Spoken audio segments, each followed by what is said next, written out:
네, 하나님의 말씀 누가복음 3장 1절로 6절입니다.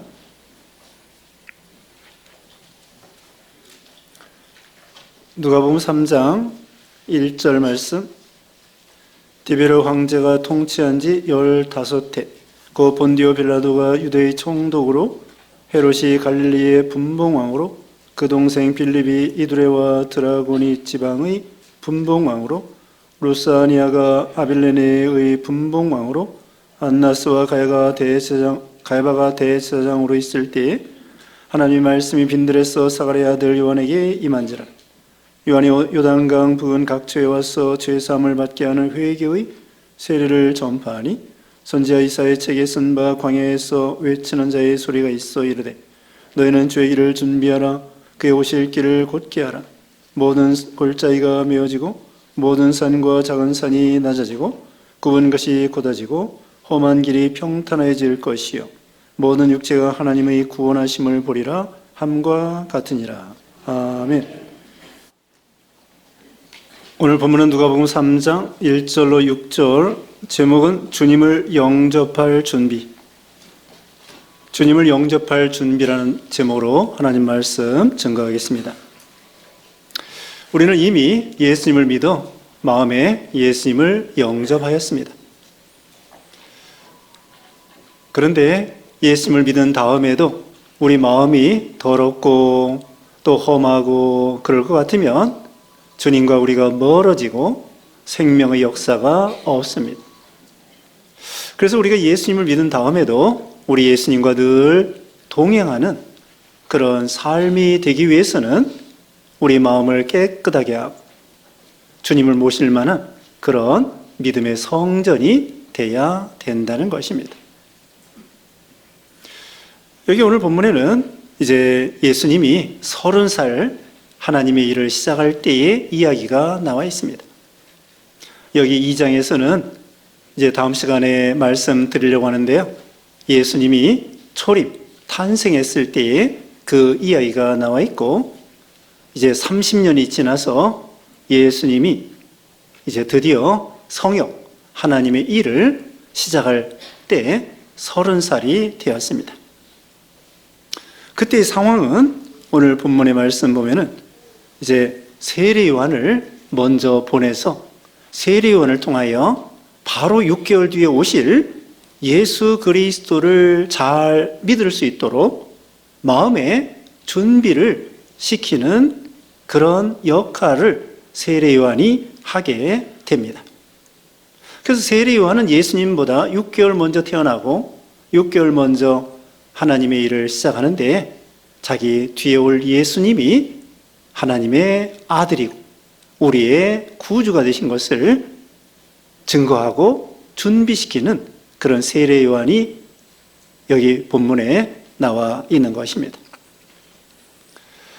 여기 이제 오늘 본문 그 정치적인 그런 지도자들이 나와 있습니다. 1절 말씀에 디베르 황제가 통치한 지 15해 고 본디오 빌라도가 유다의 총독으로 헤롯이 갈릴리의 분봉왕으로 그 동생 빌립이 이두레와 드라고니 지방의 분봉왕으로 루사니아가 아빌레네의 분봉왕으로 안나스와 가야바가 대제사장으로 있을 때에 그 당시 이스라엘 여기 유다 땅은 로마 나라의 식민지였습니다. 나라 국권이 없죠. 그리고 그 로마 제국의 하나의 그 지방이 된 것이죠. 그 당시에 로마 황제가 티베리우입니다.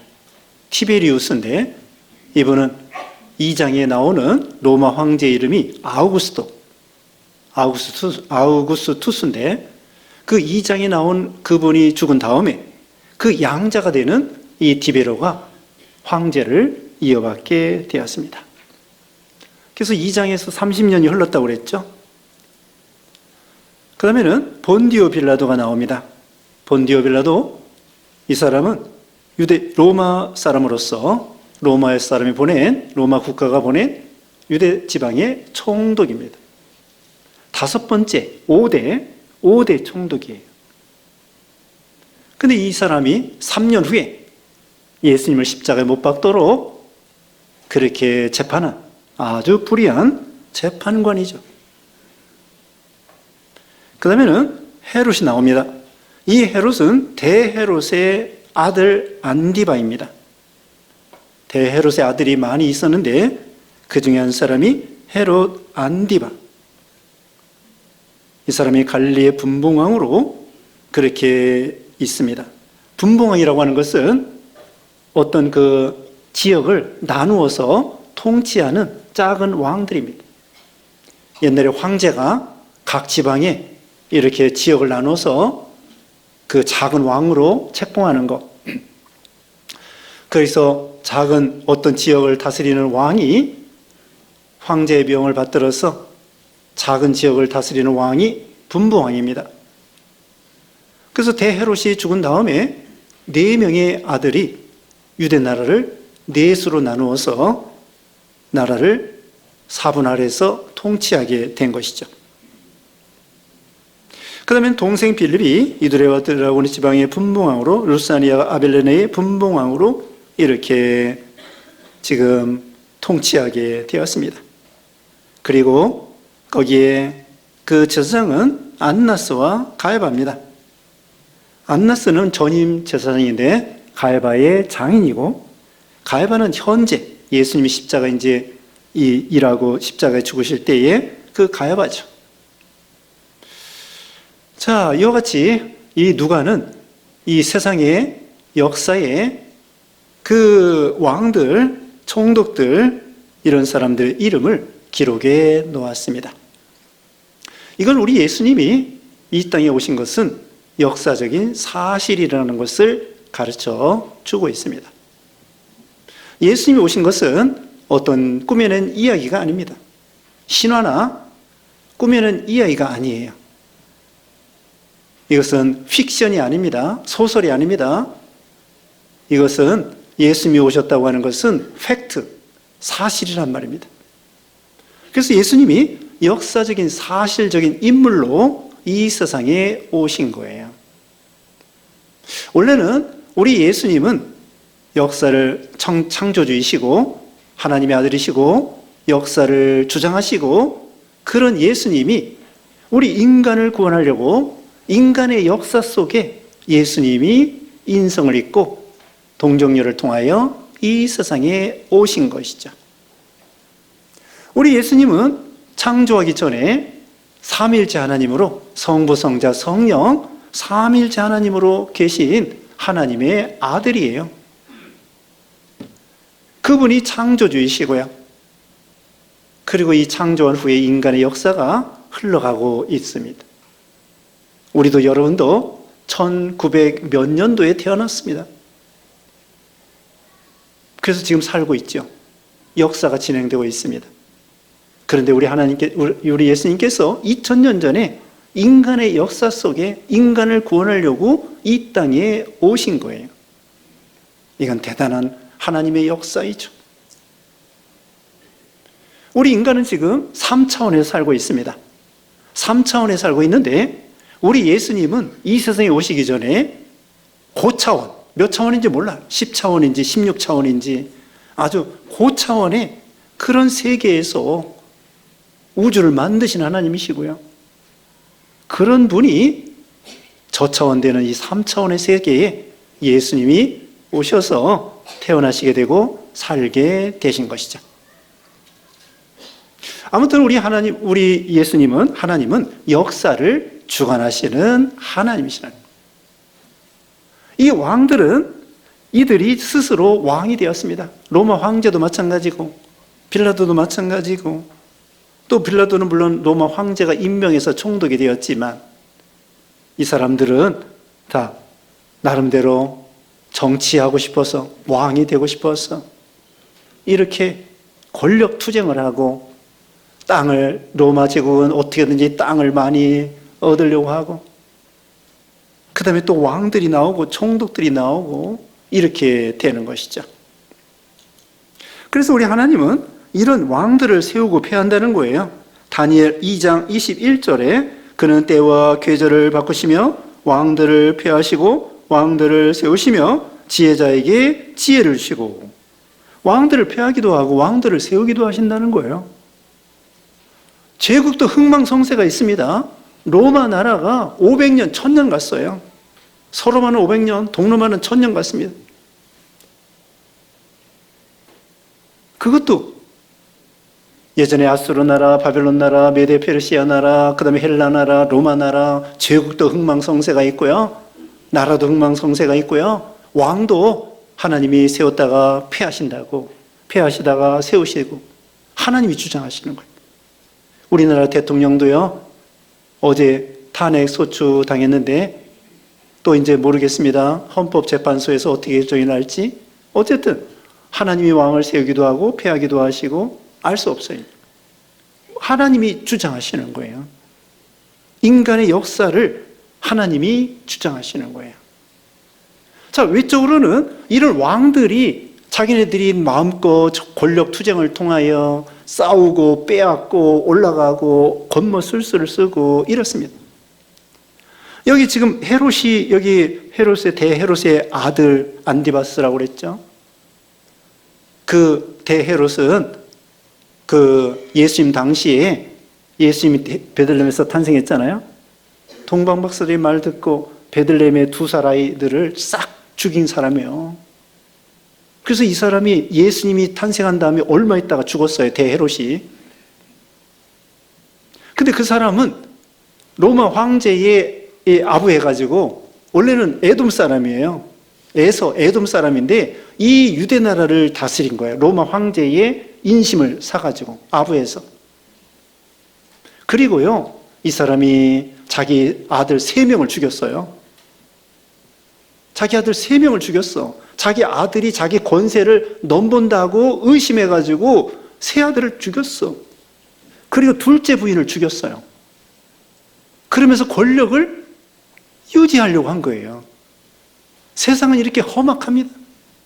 왕이 되기 위해서 아버지도 없고 자식도 없고 형제도 없고 왕이 되기 위해서는 죽여요.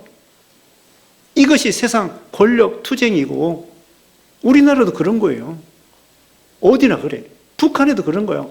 북한에도 김정은이가 그 자기 이복 형 김정남을 말레이시아에서 독살이 시켰잖아요. 한 곳에 2개의 태양이 있을 수 없다 해서. 이 세상은 이렇게 권력 투쟁하고 빼앗고 죽이고 올라가고 그런 마당에 그 배후에서 우리 하나님이 합력의 선을 이루시고 그 가운데서 도도하게 하나님의 이 구원 역사는 계속 이루어지고 교회와 성도들은 승리한다는 것을 보여주는 거예요. 2장에서 그 로마 황제가 호적을 하라고 해가지고 결국은 할 수 없이 나사렛에서 살고 있는 요셉과 마리아가 이제 마리아가 예수님이 잉태해서 해산할 때가 됐는데 호적하려고 베들레헴 본적지를 간 거예요. 거기서 예수님이 탄생한 거예요.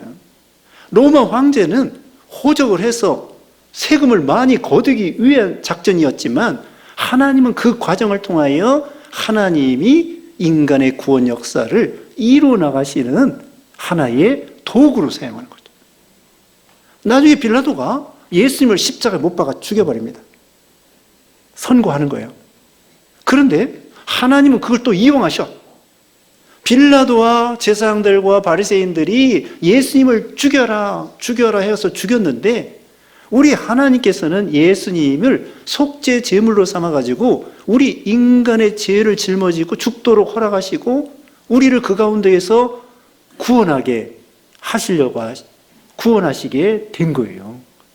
그러니까 이 세상의 정권을 잡은 사람들, 왕이나 권세자들이나 이런 사람들이 흉악하게 예수님을 십자가에 못 박아 죽여버리지만 하나님은 그걸 이용하셔가지고 우리를 구원하는 그 방편으로 이렇게 역전, 선용 이렇게 되신 거죠.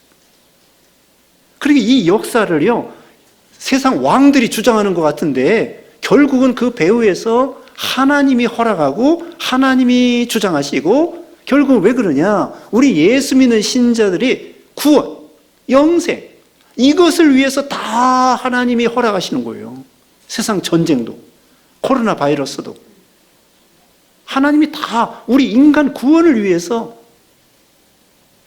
섭리하시고 역사하시고 주장하신다는 것을 보여주는 거예요.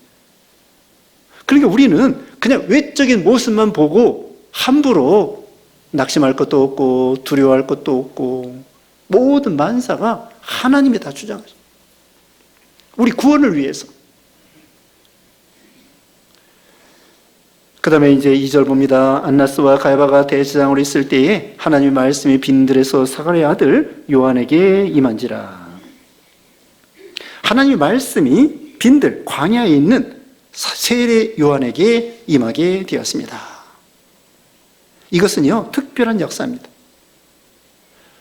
말라기 선지자가 주전 400년경의 사람인데 말라기 선지자가 구약의 마지막 이 성경 하나님이 계시를 주시고 세례 요한이 올 때까지 계시가 없었어요. 400년 동안. 이제 세례 요한의 탄생, 여기 바로 30년 전에 세례 요한이 탄생할 때 가브리엘 천사장, 또 예수님이 잉태할 때 가브리엘 천사장이 그 천사가 이 소식을 전해주잖아요. 그때까지 세례 요한이 탄생할 때까지 세례 요한이 어머니 아버지에게 세례 요한이 이제 잉태하고 탄생할 것이다. 그때까지 400년 동안 계시가 없었어요. 선지자가 없었어요. 이미 기록된 성경을 가지고 겨우겨우 그냥 율법을 가지고 겨우겨우 신앙생활한 거예요. 그러니까 이것은 뭐냐면요, 종교적으로 신앙적으로 암흑시대야. 400년 동안 하나님이 그렇게 안 주셔. 그냥 옛날에 주셨던 율법, 성경 그거 가지고 겨우겨우 제사 드리면서 신앙생활 했지, 선지자 보내가지고 구체적으로 이래라 저래라 책망하고 인도하고 이게 없었어요. 400년 동안. 그런데 드디어 여기 하나님의 말씀이 스가랴의 아들 사가랴의 아들 세례 요한에게 임한 거예요. 드디어 이제는 광명이 비치게 되었습니다. 그 당시에는 로마 식민지이기 때문에 너무 가난해. 이 인민들이, 백성들이, 시민들이. 로마 나라 황제들이 아까도 세금 그 거두기 위해서 인구조사도 하고, 그 다음에 또 이 세리들이, 유대인 세리들이 막 삭개오 같은 사람, 이런 사람들이 세금을 왕창 거두어서 자기 또 착복하고. 그러니까 이 백성들은요 가난하지요, 나라도 없지요, 호소할 데도 없지요, 억울하지요. 너무나 종교적으로도 제사장들과 이 사람들 보세요. 예수님 잡아 죽인 사람들이야. 이런 사람들이 종교 지도자예요. 그러니까 신앙적으로 종교적으로도 너무 암울해. 또 경제적으로 국가적으로 너무나 이게 너무나 억울하고 참 너무나 힘든 가운데 있은 거예요. 그때에 이제 서광이 비치는 것처럼 세례 요한이 빛을 쫙 이제 비추기 시작하고, 그 다음에 세례 요한 다음에 드디어 6개월 후에 예수님 참배 되시는, 참 구원의 구주가 되시는 예수 그리스도가 등장하게 되는 거예요. 광명이 비치게 되는 거예요. 소망이 있게 된 거죠. 그래서 예수님이 우리에게 소망이 되고 희망이 되고, 그 당시에 얼마나 이 메시아가 고대되고 그리웠겠습니까? 고대하던 예수님이 오신 거예요. 그래서 세례 요한에게 하나님의 말씀 계시가 임하게 된 거예요. 드디어 이제 구원의 길이 열리기 시작했습니다.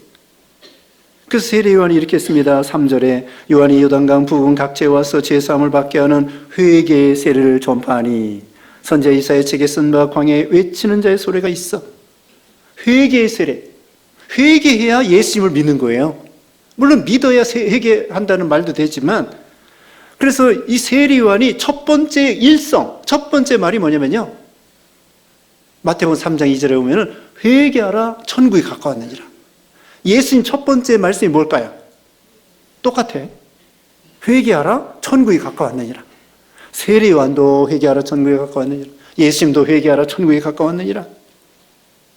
회개해야. 여기도 이제 세례 요한이 예수님을 영접할 준비를 시키는데 이 마음 상태를 깨끗하게 이렇게 해서 예수님을 마음에 영접할 수 있도록 이렇게 길을 열어 예비하시는 그런 분이 된 거예요. 예수님의 선구자가 된 거예요.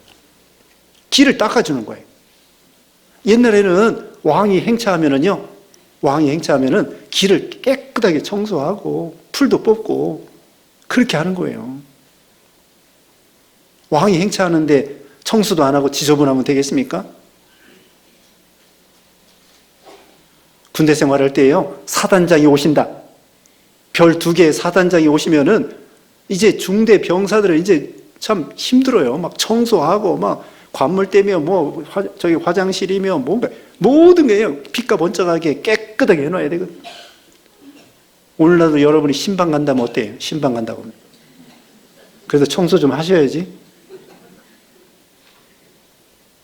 근데 가끔 가긴 가야 돼요. 그래 대청소를 하지. 그건 그렇고요. 자, 우리 예수님이 만왕의 왕이신데 이분이 오신다는 거예요. 그래서 이 마음밭을, 오늘 본문에 마음밭을 깨끗하게 주님이 오실 때, 그래서 계시록 3장 20절에는요 내가 문 밖에서 두드리노니 너희가 내 음성을 듣고 문을 열면 내가 너에게 들어가서 너는 나로 더불어 먹고 나는 너로 더불어 먹고 너는 나로 더불어 먹으리라. 우리가 예수님을 이미 영접했지만 그래도 우리 마음이 깨끗해야 주님과 늘 동행하고 교제하고 생명의 역사가 이루어진다는 거죠. 그래서 마음 준비를 시키는 거예요. 세례 요한은 빛은 빛인데 예수님의 빛에 비하면 희미한 빛이에요. 빛은 빛이야. 그래서 예수님께서 여기 요한복음 1장에 보면은 예수님은 참 빛이라고 했습니다. 참 빛. 근데 세례 요한은 작은 빛이에요. 우리 예수님의 빛은 너무나 광명한 빛이기 때문에 갑자기 예수님을 만나면은 더러운 인생들이 쇼크를 받아요. 너무나 예수님 걸어가기 때문에. 그래서 조금 약화시키기 위해서 그런지 세례 요한의 작은 빛을 보내주시고 그 다음에 진짜 빛 대신은 예수님이 오신 거예요. 우리가요 갑자기 밝은 데에서 갑자기 어두운 데 가면은 눈이 깜깜해요. 또 어두운 데에서 갑자기 밝은 데로 가면은 눈이 안 보여요. 조리개가 이게 조절이 안 돼가지고 한참 있어야 조리개가 이제 원활하게 돼서 볼 수 있는 거예요. 그것처럼 우리 예수님은 너무나 광명한 빛이기 때문에 깨끗하시고 주님이 갑자기 왔을 때 사람들이 적응이 안 되는 거예요. 몰라보는 거예요. 그래서 세례 요한이가 예수님을 소개하게 된 거예요. 회개하라고, 마음을 깨끗이 하라고 준비시키는 거예요. 그래서 여기 보면은 7절 봅시다. 7절 요한이 세례받으러 나오는 무리에게 이르되 독사의 자식들아 누가 너에게 일러 장차 올 진노를 피하라 하더냐. 세례 요한이 무섭게 책망합니다. 그들이 참 고난 중에 있었지만 그래도 하나님 모르고 또 이렇게 죄악 가운데 있었기 때문에 세례 요한이 엄하게 그러면서 9절 봅니다. 9절에 이미 도끼가 나무 뿌리에 놓였으니 좋은 열매 맺지 않는 나무마다 찍혀 불에 던지리라. 심판받는다는 거예요. 회개하지 않으면. 그리고 10절에는 무리에 대해서, 12절에는 세리에 대해서, 14절에는 군인들에 대해서 이렇게 세례 요한이 회개하라고. 그래야 예수 믿고 구원받을 수 있다고. 오늘날도 죄를 회개하고 예수님을 믿어 구원받도록. 물론 우리가 예수님을 믿어 구원받았습니다. 그러면서 늘 회개하면서 우리 마음의 주님을 늘 모시고 동행해야 된다는 거예요. 그러면서 4절에 선지자 이사야 책에 쓴 바 광야에서 외치는 자의 소리가 있어. 세례 요한은 광야 생활하면서 메뚜기와 석청을 먹으면서 그 다음에 자기를 수양하면서 경건하게 살면서 오실 예수님을 준비시키려고 자기 먼저 준비하고 그 다음에 백성들에게 예수님을 소개하게 된 것입니다. 광야에 외치는 자의 소리는 말씀 되시는 예수님만 증거하고 자기는 사라지는 거예요. 말이라고 하는 것은 의미만 전달하고 조금 있으면 말이 사라집니다. 세례 요한은 그는 흥해야 되겠고 나는 쉬어야 되리라고 하고 사람들이 세례 요한을 오랜만에 이 선자를 만나니까 당신이 그리스도입니까? 물어봤습니다. 그랬더니 뭐라고 대답했냐면요. 16절 봅니다. 16절 요한이 모든 사람에게 대답하여 이르되 나는 물로 너에게 세례를 베풀거니와 나보다 능력이 많으신 이가 오시나니 나는 그의 신발끈 풀기도 감당하지 못하겠노라. 예수님을 소개했습니다. 예수님 당시에 예수님이 메시아라는 걸 속이 제일 정확하게, 분명하게, 확실하게 소개한 분이 바로 세례 요한이에요. 뭐라? 세상 죄를 지어가는 하나님의 어린 양이로다 하면서 사람들이 예수님이 메시아인지 몰라. 아직 예수님이 이적을 행하지도 않고 말씀을 전하기도 전이에요. 말씀을 전하기도 전이고 이적을 행하기도 전이기 때문에 예수님이 메시아인지를 사람들이 몰라요. 그렇기 때문에 세례 요한이 저분이 바로 메시아다, 세상 죄를 지어간 하나님의 어린 양이라, 세례 요한이 성령의 감동으로 단도직입적으로 분명히 예수님을 증거해 주는 거야. 이 세례 요한이 참 대단하신 분입니다. 그러면서 예수님만 높이는 거예요. 나는 예수님의 신발끈 풀기도 감당치 못하는 그런 죄인이고 나는 연약한 사람이다. 예수님만 높이는 거예요. 그러면서 이제 주의 길을 예비하라고 하는데, 이 말씀은 이사야 43장 3절을 인용한 것입니다. 4절 중간에 이르되 너희는 주의 길을 준비하라. 그의 오실 길을 곧게 하라. 예수님을 영접할 준비를 하라는 것입니다. 회개하라는 거죠. 이제 5절 구체적으로 4가지 나옵니다. 5절 다 같이 읽어보겠습니다. 시작. 모든 골짜기가 메어지고 모든 산과 작은 산이 낮아지고 굽은 것이 곧아지고 험한 길이 평탄해질 것이요 모든 육체가 하나님의 구원하심을 보리라 함과 같으니라.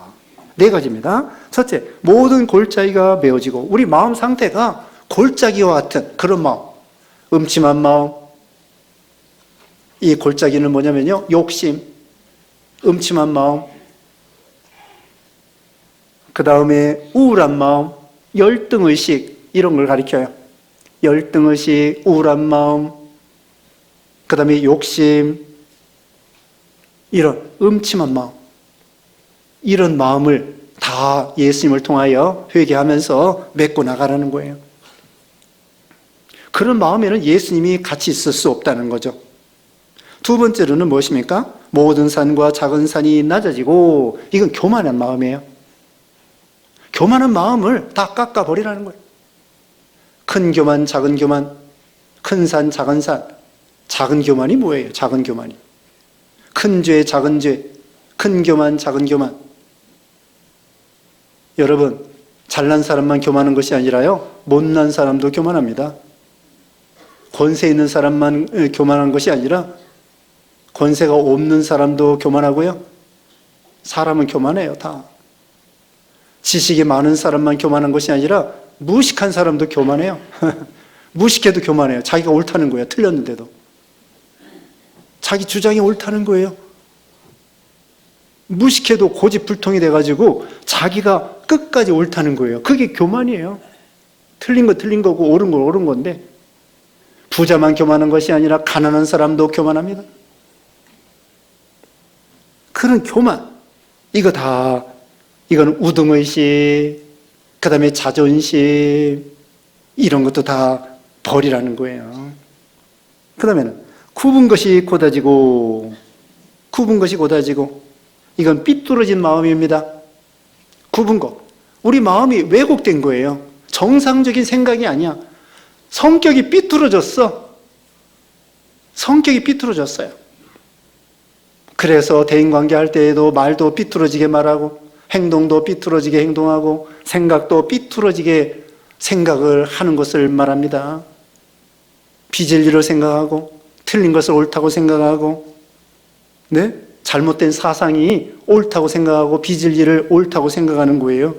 삐뚤어지는 마음. 이것은 시기하는 마음, 미워하는 마음, 이런 마음을 가리켜. 삐뚤어졌어. 그 다음에는 이 왜곡된 마음이에요. 왜곡된 마음. 시기와 질투와 이런 마음이 굽은 것이라고 할 수 있습니다. 이걸 고쳐야 돼요. 똑바로 펴야 돼요. 길도 똑바로 이렇게 꼬불꼬불한 길을 곧게 해야 그 사람들이 다니기 좋습니다. 옛날에 길을 내는 거 보면요, 국도 길을 내는 거 보면은 산 모퉁이를 돌아가고 냇가도 돌아가고, 그래서 길이 막 삐뚤삐뚤해요. 근데 요새는 뭐예요? 다리 만들어서 강도 건너가고, 그 다음에 산은 뚫고, 그래가지고 고속도로가 쫙 가는 거예요. 그것처럼 삐뚤삐뚤한 마음, 우리가 삐뚤삐뚤한 마음이 없는가 생각해 봐야 됩니다. 말씀에 맞지 않는 마음, 왜곡된 마음, 또 잘못된 생각, 또 잘못된 습관이 있어요. 이게 잘 안 고쳐진다고요. 잘못된 습관, 그런 것도 굽은 거예요.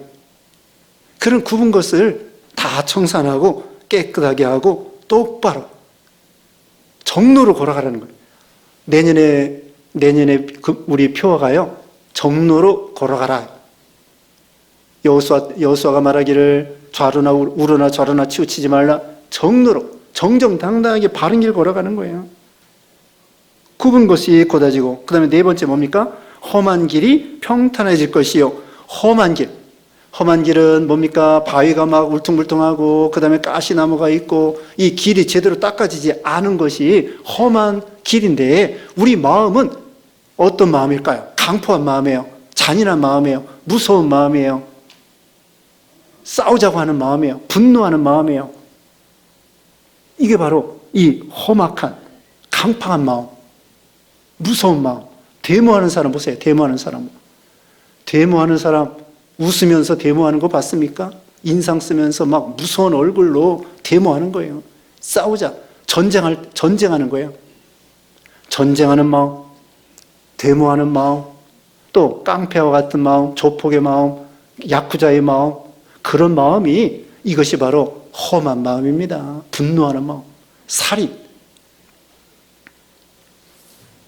베드로전서 2장 1절에 그러므로 모든 악독과 모든 기만과 외식과 시기와 모든 비방하는 말을 버리고, 악독, 기만, 외식, 시기, 비방하는 말, 이런 것을 버리라는 거예요. 자, 우리에게도 이런 마음이 있지 않는가? 누구나 다 있습니다. 많고 적음 차이지, 우리도 골짜기와 같은 마음, 높은 산, 작은 산과 같은 마음, 굽은 것, 또 험한 마음, 이런 마음이, 자, 우리 예수님은요, 온유하고 겸손하신 거예요. 예수님에게는 강포가 없으신 거예요. 이사야 53장에 그렇게 예언했잖아요. 도수장으로 끌려가는 양과 같아. 그 입에 괴사가 없고 거짓이 없고, 우리 예수님 온유하고 겸손하신 거예요. 빌라도에게 재판을 받으면서도 억울해도 도수장으로 끌려가는 양과 같이, 우리 예수님을 만나려고 하면은 처음에 초림할 때에 마구간에 가야 예수님을 만나는 거예요. 근데 동방박사들이 이 잘못 생각한 거예요. 별을 계속 따라갔어야 되는데 상식으로 생각해가지고 예루살렘 왕궁으로 갔네요. 예수님은 왕국에 그렇게 높은 자리에 계신 분이 아니에요. 그래서 동방박사들이 나중에는 그 성경 말씀, 서기관이 가르쳐주는 말씀을 듣고 베들레헴에 갔는데 마구간에 예수님이 계신 거예요. 그 박사들이 공부 많이 하고 돈도 많고 황금과 유황과 몰락을 들인 거 보면은 부자예요. 멀리서 그 아기 예수님에게 노인들이 예수님에게 경배하는 거예요. 예수님을 만나려면 겸손해야 만나요. 헤롯 왕은 예수님 만나지 못했어요. 오히려 베들레헴 아이들 2살 다 죽였어요. 교만한 사람 예수님 만날 수 없습니다. 낮은 지역에 가야, 낮은 데 마구간에 가야 예수님을 만날 수 있고, 동방박사들과 같이 겸손한 자가 예수님에게 경배할 수 있고 구원받을 수 있고 복받을 수 있고. 6절 말씀에 모든 육체가 하나님의 구원하심을 보리라. 이게 예수님이 오신 목적입니다. 예수님이 우리 인생들을 구원하러 오신 거예요. 제 가운데 있는 인생들을 구원하러 오신 것입니다. 이제 세례요한이 예수님을 소개하면서 예수님이 이제 드디어 정식으로 등장하시고 3년 동안 많은 사람들에게 말씀 전해주시고 이적을 행하시고 병을 고쳐주시고 또 전도하시고 선교하시고, 그리고 마침내 십자가 구속을 완성하신 우리 예수님이시죠. 우리도 이미 예수님을 영접하는 우리들이 여기 있는 말씀대로 좋은 마음, 깨끗한 마음을 통하여 주님과 늘 동행하고 주님으로 생명으로 삼고 이런 축복을 누리시는 여러분 되시기 바랍니다. 기도하겠습니다. 거룩하신 하나님 감사합니다. 죄와 어둠 가운데 우리 있는 인생들 구원하시기 위해서 광명의 참빛 되시는 예수님 이렇게 오셔서 어둠 가운데 있고 죄 가운데 사망 가운데 있는 우리 인생들을 구원해 주신 주님의 은혜를 감사합니다. 우리가 예수님을 영접하는 우리들이지만 아직도 교만하고 또 골짜기와 같은 마음, 큰 산 작은 산과 같은 마음, 또 삐뚤어진 마음, 또 이런 마음을 다 거치는 마음, 험한 마음 다 제거하고 온유하고 겸손하고 예수님과 같은 마음을 품어 주님과 늘 동행하고 생명길 걸어가는 우리 모두가 되게 해주셨기를 원하옵고 예수님의 이름으로 기도드리옵나이다. 아멘.